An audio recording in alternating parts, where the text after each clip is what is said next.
नमस्कार साथियों, स्वागत है आपका अपने YouTube channel question coaching classes में। और आज फिर आपके सामने हाजिर हुआ एक नई वीडियो के साथ।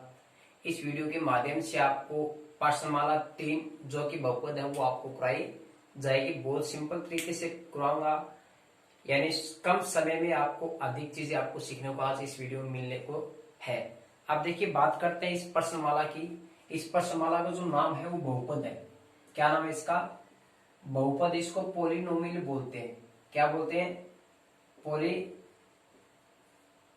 बोलते हैं इस प्रश्नमाला को इंग्लिश में। और इस प्रश्नमाला पे जो आधारित जो प्रश्न आता है वो 3 अंक का आता है। कितने अंक का आता है? 3 अंक का आता है। और इस प्रश्नमाला को जो रखा गया है वो गणित की अलजेब्रा यानी बीजगणित में रखा है। बीजगणित की जो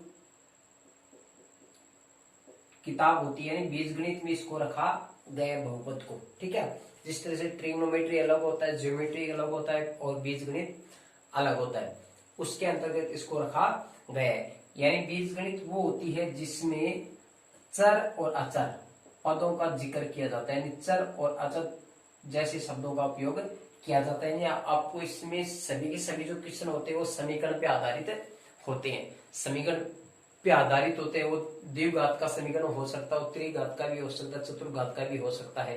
यानी इसी कारण इसको क्या बोला जाता है? बहुपद बोला जाता है, जिसमें 2 या 2 से अधिक पद पाए जाते हो।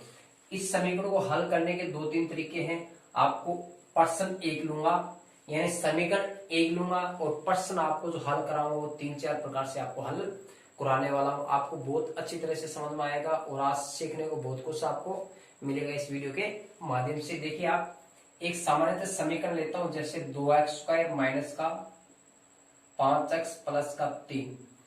ये समीकरण आपके पास है और आपको ये बता दिया जाए और कह दिया जाए कि इस समीकरण को हल करो। इस समीकरण को हल करो। हल करने की इसकी जो विधि है, एक तो है गुणनखंड विधि और दूसरी इसकी सिरेदाचारी। और एक विधि से बोला जाता है कि पूर्ण वर्ग बनाकर इसको हल करो। गुणनखंड विधि सिरेदाचारी सूत्र से और पूर्ण वर्ग बनाकर इस समीकरण को हल करो।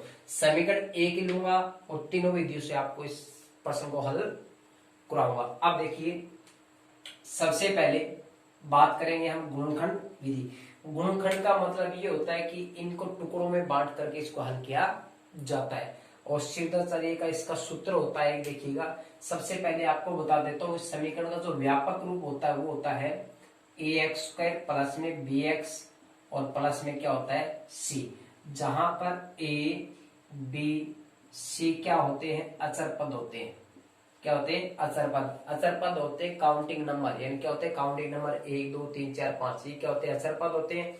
बाकी का जो पद बच गया चर पद, कौन सा? चर पद। इसमें ABCD XYZ, जो ABCD के जो इंग्लिश वर्ड होते हैं उसको चर पद बोलते हैं, और डिजिट होते हैं जो नंबरिंग वाले होते हैं उसको क्या बोलते हैं? अचर पद बोला जाता है। और इन दोनों को मिलाकर के क्या बनता है? ये बहुपद बनता है। क्या बनता है? बहुपद बनता है, यानी बीजगणितीय समीकरण उत्पन्न होता है। आप देखिए, इस समीकरण का व्यापक रूप लिखने के बाद में इसको हल किया जाता है। आप देखो, सबसे पहले बात करता हूं मैं गुणनखंड विधि से। इसको हल कैसे किया जाएगा? इस समीकरण को लिख लो सबसे पहले 2x² माइनस में 5x प्लस में 3। ठीक है, आपको प्रश्न सीधा दे देगा कि इस समीकरण को गुणनखंड विधि से हल करो। आपको क्या करना है? इसका जो मध्य पद होता है, यानी बीच वाला पद आप इसको अलग लिख लो। इसके बाद में आपको क्या करना है? जो बाह्य पद होता है, कौन सा? बाह्य पदों का गुणनफल कर लो। क्या कर लो? गुणनफल। 3 को इस 2 से गुणा कर लो, कितना हो गया? 6, और साथ में क्या है बताओ? x²। ये हो गया आपका 6x²। बीच में आपके पास संख्या कितनी है? 5। 5 के ऐसे 2 टुकड़े कर दो जिसको जोड़ गुणा करने पर कितना आता हो? 6 आता हो। कितना आता हो? आप ये जानते हो कि 6 या तो 2 के पाड़े में आता है, या फिर 3 के पाड़े में आता है, या फिर 6 के पाड़े में। यानी 2 को 3 से गुणा करो 6 हो जाएगा, और 6 को 1 से गुणा करो, यानी ये दो हिस्सों में कैसे हो सकता है, 6 कब आ सकता है, या तो 2 को 3 से गुणा किया जाए या फिर 6 को 1 से गुणा किया जाए, तभी कितना आ सकता है, 6 आ सकता है। पहली शर्त ये। दूसरी शर्त ये कि उनको जोड़ने, यानी इन दोनों अंकों को जोड़ने या घटाने पर कितना आना चाहिए, साथ में 5x भी आना चाहिए। सबसे पहले ये देखते हैं कि 6 तो दोनों में आता है, 2 3 2 3 6 हो गया, 6 कम 6। इसके बाद में यहाँ पे एक संख्या जो एक युग्म यहाँ से गायब होने वाला है, किसके आधार पे गायब होगा, इसके आधार पे। समझ गए।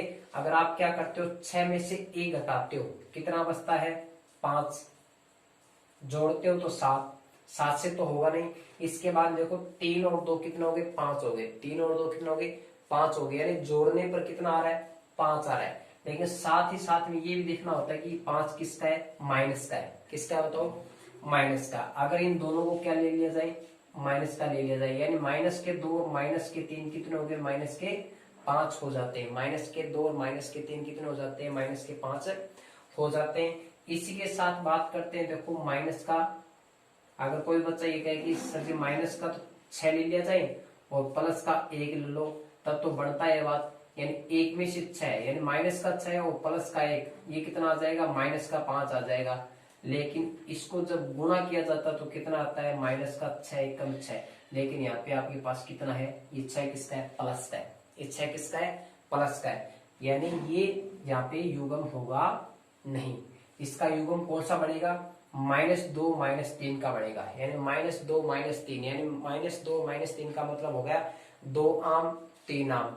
कितने आम हो गए, 5 आम हो गए। वहां पे आम है और यहाँ पे क्या है, माइनस। तो माइनस के 2 और माइनस के 3, यानी सेम निशान की संख्या होती है, हमेशा जुड़ती है। क्या होती है, जुड़ती है।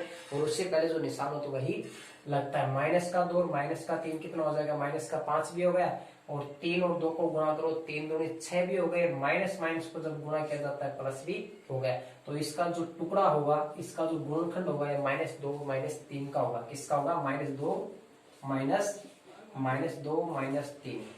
समझे। अब देखो माइनस का 2 और माइनस का 3, माइनस का 5 हुआ या नहीं हुआ। अब इनको गुणा करके तो 2 3 6, 2 3 6, माइनस माइनस को गुणा करो, प्लस हो गया, और x को गुणा करो, x² हो गया। तो प्लस के 6x² आ गए। समझ गए। अब आपके पास कितने टुकड़े बन गए, कितने टुकड़े बन गए, 2, यानी आपके पास 2 भाग हो गए, एक पहला ये, दूसरा ये। समझे मेरी बात को। और इस समीकरण को किसके बराबर को, तो 0 के बराबर रख दो।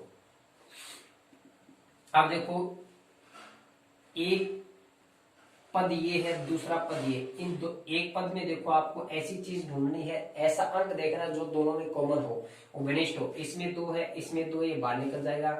इसके पास x है, इसके पास भी x है, बाहर निकल जाएगा। ये 2 बाहर निकल चुका है। x कितने, इसके पास 2, एक x बाहर निकला, एक x बच गया, 2 भी बाहर निकल गया, x भी बाहर निकला, इसके पास क्या बचा, 1। इधर निशान किसका देखो, 1 2, तीसरी संख्या अगर माइनस की हो, तीसरी संख्या क्या हो, माइनस की होती है, तो ये निशान क्या हो जाता है, चेंज हो जाता है। ये 3 इसके पास है, 3 इसके पास, यानी इन दोनों में कॉमन कौन है, 3। इसके पास 3 बाहर निकलेगा, इसके पास क्या बचा, x। बताया था 1 2 3, 3 नंबर संख्या अगर माइनस की होती है तो ये निशान चेंज हो जाता है। अगर ये माइनस का है तो प्लस का हो जाएगा, ये प्लस का तो इसका हो जाएगा माइनस का। 3 बाहर निकलेगा, 3 एकम 3। तो देखो ये पद और ये पद, यानी ब्रैकेट वाला पद क्या होना चाहिए, सेम होना चाहिए, सेम एज होना चाहिए। ये माइनस का तो वो भी माइनस का होना चाहिए, ये प्लस का तो ये भी माइनस प्लस का होना चाहिए। अब फिर देखो इसके पास एक पद ये हो गया, दूसरा पद, इसमें कॉमन कौन है, इसमें कॉमन है, एक जैसा कौन है, x -1 x -1, ये बाहर कॉमन निकल जाएगा। और इसके पास ये बाहर निकला तो इसके पास क्या बचा, 2x, और ये बाहर निकला तो इसके पास क्या बचा, -3 बराबर में 0। यानी ये दोनों संख्या किसमें है, गुणा में। ये दोनों संख्या किसमें, गुणा में।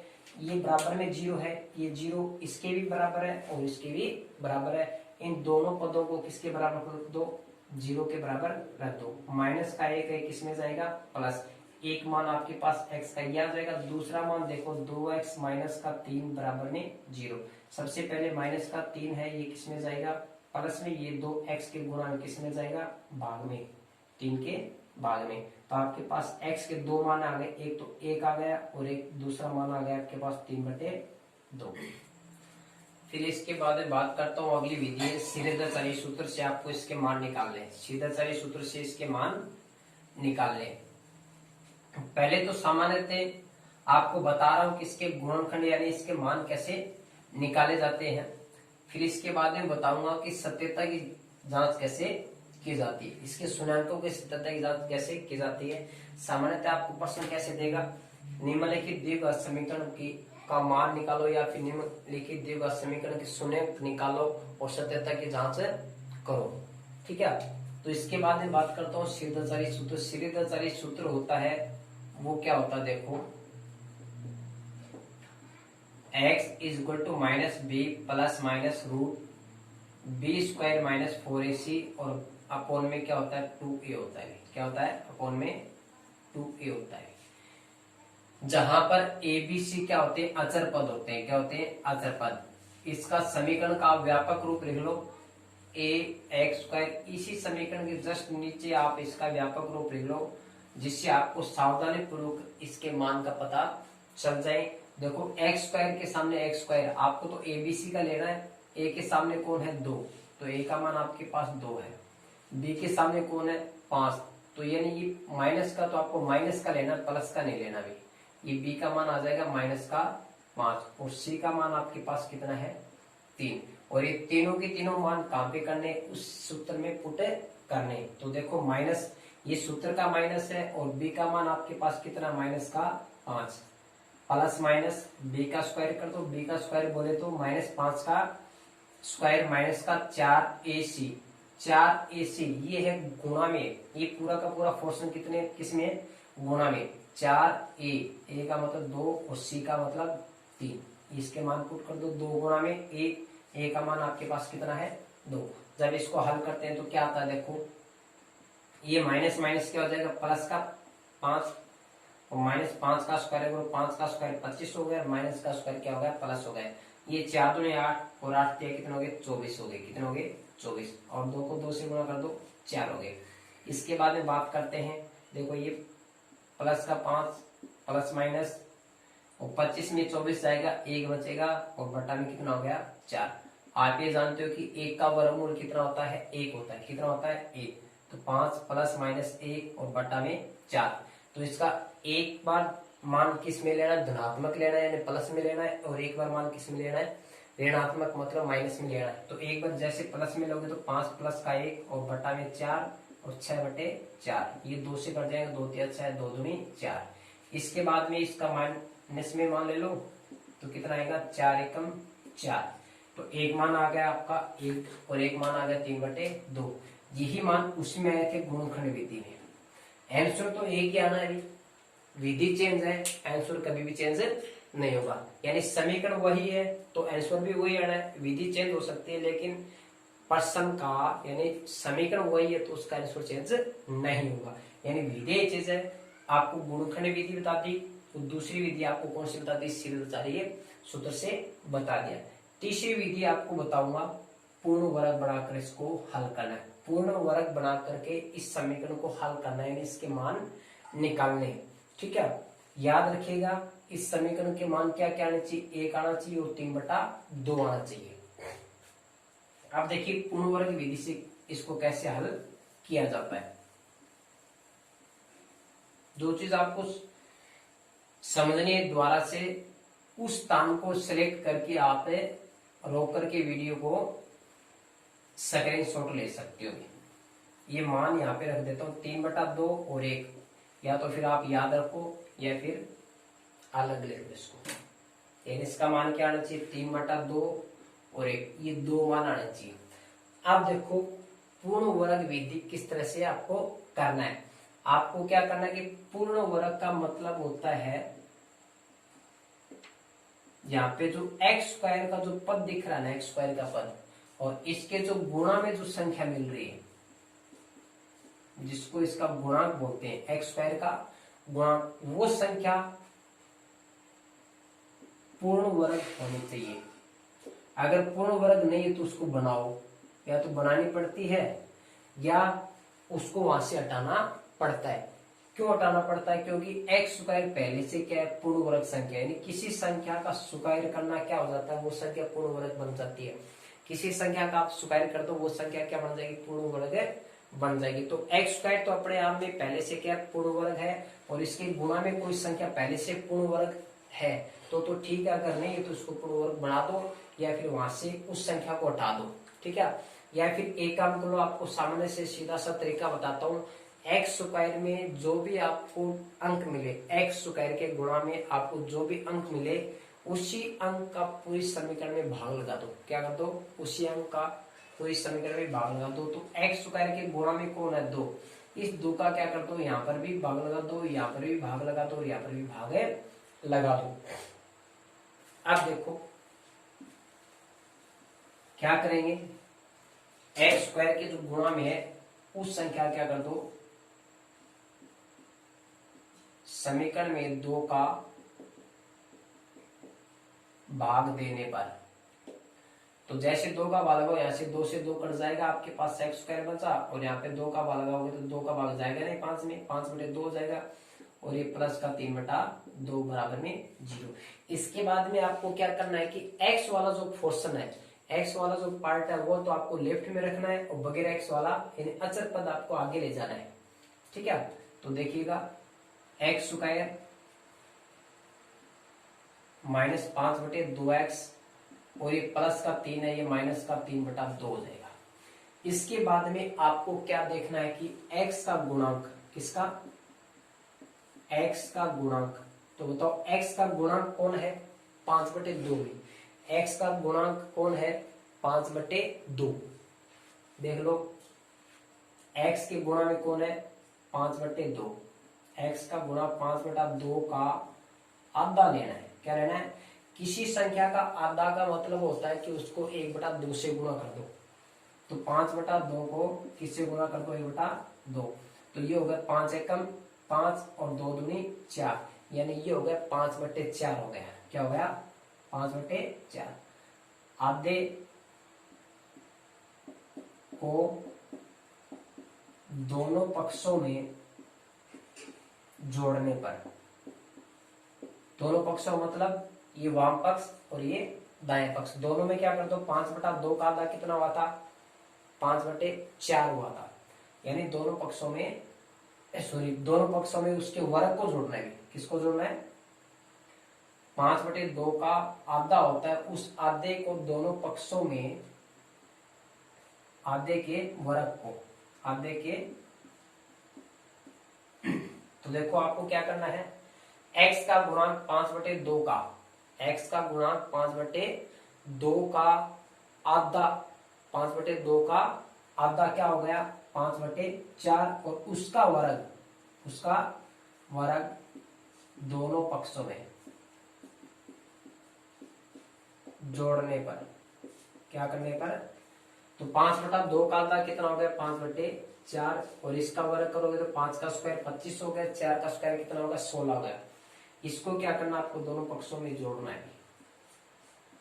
तो 5 का स्क्वायर 25 हो गया, 4 का स्क्वायर 16, इधर देखो -3/2 और प्लस के 25/16। यहाँ पे आपको देखो एकदम सिंपल सा तरीका बताता हूँ। आपको क्या लेना है, इसका एक समीकरण बनता है। देखो एक बीजगणितीय सूत्र होता है a - b स्क्वायर। एक तो ये प्रक्रिया बढ़ती है, और एक बढ़ती है a प्लस का b स्क्वायर, यानी होल स्क्वायर, a - b का होल स्क्वायर और a प्लस b का होल स्क्वायर। आगे जानते हो a - b का whole square is equal to क्या होता है? a स्क्वायर माइनस का 2ab प्लस b स्क्वायर, और इसका क्या बनता है? a square plus b plus का 2ab और प्लस का b स्क्वायर, ये बनता है। समझे मेरी बात को? ये चीज बनती है। तो इसके रूप का प्रश्न आपके पास, यहाँ पे a स्क्वायर, यहाँ पे क्या है? x स्क्वायर, 2ab इसमें छिपा हुआ है, b स्क्वायर बोले तो ये है, b स्क्वायर का मतलब, b स्क्वायर का मतलब हो गया 25/16, तो ये 5 का स्क्वायर और 4 का स्क्वायर की बात कर रहा है, ठीक है। तो इस पूरे को क्या लिखा जाएगा? a - b के होल स्क्वायर के रूप में लिखा जाएगा। तो आपको डायरेक्टली कुछ भी निकालना, देखो इसका पहला पद x है वो लिख दो, और यहाँ पे जो आपको निशान मिले वही लिखना है। यहाँ पे माइनस हो तो माइनस लिख दो, प्लस है तो प्लस, तो यहाँ पे माइनस कर दो। यहाँ पे आपको क्या करना है, ये जो 5/2 था ना, इसका जो आधा किया था आपने, क्या किया था, आधा किया था। 5/2 का आधा क्या था, 5/4 था। उस संख्या को यहाँ पे रख दिया जाता है और ब्रैकेट के अंदर बंद करके इसको क्या कर दो, होल स्क्वायर काट दो। समझ में ये बात को। एक्स को लिख दो, माइनस का निशान लगा दो, यहाँ पे प्लस है तो प्लस लगा दो। 5/2 है, यहाँ पे संख्या का आधा कर दो, क्या कर दो, आधा। तो 5/2 है, जैसे इसका आधा करोगे तो 1/2 से गुणा कर दो, 5 एकम 5 और 2 दूनी 4। इसी संख्या को यहाँ पे आपको रखना है, ब्रैकेट के अंदर करके इसको होल स्क्वायर करना है। फिर आगे आपको अगले स्टेप में चलना है। फिर इसको हल कर लो, 2 16 का एलसीएम कितना आएगा, 16 आएगा। जैसे आप 2 का 16 में भाग लगाओ, 8 आ गए और 8 तिया 24 हो गए। प्लस का 16 का भाग लगाओ, 16 में 1 बढ़ गया, उस 1 को 25 से गुणा कर दो, 25 से कम। आप जानते हो ये 25 प्लस का है, ये 24 किसका है, माइनस। 25 में 24 घटेगा, 1 बचेगा, 1/16। तो आपने किया भी होगा, जिस तरह से आपके पास कोई संख्या आ गई x² बराबर में 25, फिर हम क्या करते हैं, x का मान निकालना चाहते हैं तो क्या करेंगे, इस तरफ स्क्वायर और इधर सामान्य संख्या है तो दोनों तरफ वर्गमूल किया जाता है। और जैसे वर्गमूल किया जाता है तो इसका स्क्वायर हट जाता है, इसके वर्गमूल लगे जाता है। और ये किसमें आता है, प्लस माइनस में आएगा हमेशा। किसमें आएगा, प्लस माइनस में आएगा। तो 25 का वर्गमूल कितना आता है, 5 आएगा। उसी प्रकार आपको क्या करना, दोनों पक्षों का वर्गमूल करने पर, और जैसे इसका वर्गमूल करोगे तो देखो यहाँ से स्क्वायर हट जाएगा, आपके पास बचेगा x - 5/4 और इधर आएगा प्लस माइनस। आप जानते हो 1 का वर्गमूल 1 होता है और 16 का वर्गमूल कितना होता है, 4 होता है। क्या होता है, 4 होता है। इधर देखो माइनस का 5/4 वो आगे किसमें जाएगा, प्लस में जाएगा। किसमें जाएगा, प्लस में जाएगा। x बराबर में पहले से कौन है, प्लस माइनस 1/4 और एक माइनस का 5/4 है, किसमें जाएगा, प्लस 4। वही तरीका है, इस 1/4 को एक बार प्लस में ले लो, एक बार माइनस में। जैसे प्लस में लो तो 1/4 और प्लस में 5/4 है। इसको हल करोगे, अगर नीचे वाली संख्या सेम है तो उसका एलसीएम वही आता है 4, और ये सीधा का सीधा जुड़ जाता है 5 और 1 कितना हो गया, 6। और जिसको काटोगे 2 से कट जाएगा 3/2। तो एक मान आपके पास आ गया 3/2 आ गया। अब दूसरा मान निकालते हैं हम।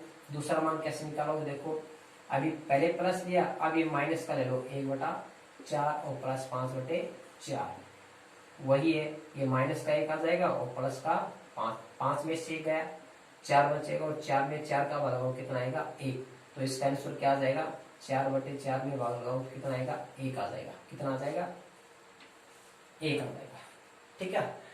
आपको समीकरण 1 दिया है और विधियां कितनी बता दी। एक समीकरण के अंतर्गत आपको 3 प्रकार के प्रश्न हल करा दिए। पहला करवाया था आपको गुणनखंड विधि से, दूसरा करवा दिया था सिद्धाचार्य सूत्र से और तीसरा करा दिया आपको पूर्ण वर्ग विधि से। ठीक है। प्रश्न आपका एक ही तो आंसर भी आपका उसी तरह का आएगा जिस तरह से पहले वाली विधि में आया था। विधियां चेंज हो सकती है, उसका आंसर चेंज कभी भी